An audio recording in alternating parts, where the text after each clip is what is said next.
Another story that I have with a kid who was in preteen ministry for my first year of doing it.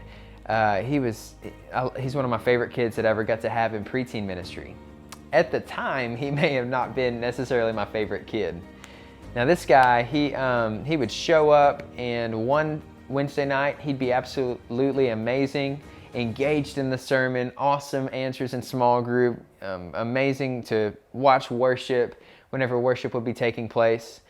But then maybe the following Sunday or the next Wednesday, he'd show up and be a completely different kid.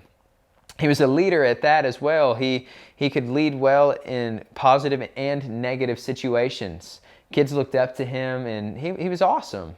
But some Wednesdays and Sundays, he would rile them all up, and we'd have chaos at our hands for preteen ministry. Well, one Sunday, I decided, after hearing my frustrated leaders and seeing some kids get discouraged, I just started deciding that I was going to look for an opportunity to connect with him. As I'm giving an example of playing basketball, I see him making fun of me, thinking I can't play basketball. He's probably right, but I ended up challenging him to go play one-on-one right after second service. So, he thinks he can beat me. He says, okay, let's go. And, not here to brag or anything.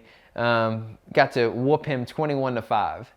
But afterward, after laughing and him going, okay, I was wrong, we sat on the concrete and just started talking. And at that time, he started to open up where his home life was at.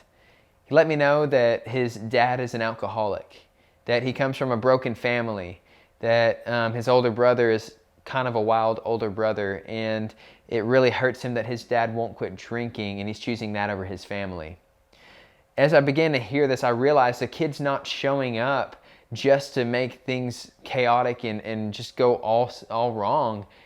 He's coming from a chaotic situation and doesn't know how to adapt to something that's not full of chaos. I began to love the kid differently. I began to see from his point of view. I couldn't necessarily relate to where he'd come from, but I was able to share his situation with empathy.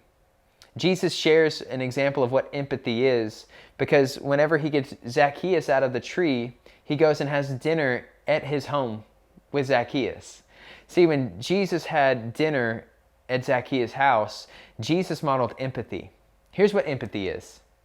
It's not whenever you outweigh somebody else, some kid's experience with a worse experience that you've had. It's not trying to say, I understand that your dad passed away and that's hard for you, whenever you really don't understand. Empathy is feeling what somebody else is feeling. Empathy is getting on their level and really just being personal and truly transparent in the moment. Kids need empathy. They need you to care. They need you to feel the emotions they're feeling. And that's another step that we can take. Because whenever you open up the door of allowing empathy to be in your relationship with the kid, it's letting the kid say, okay, now I can trust you with things that aren't just as trivial. It's no longer trusting you with my Fortnite experience or my name. Now I'm trusting you with some at-home situations that I go through. Empathy is needed in Next Gen ministry. Empathy is saying, I know where you come from and I don't look at you differently.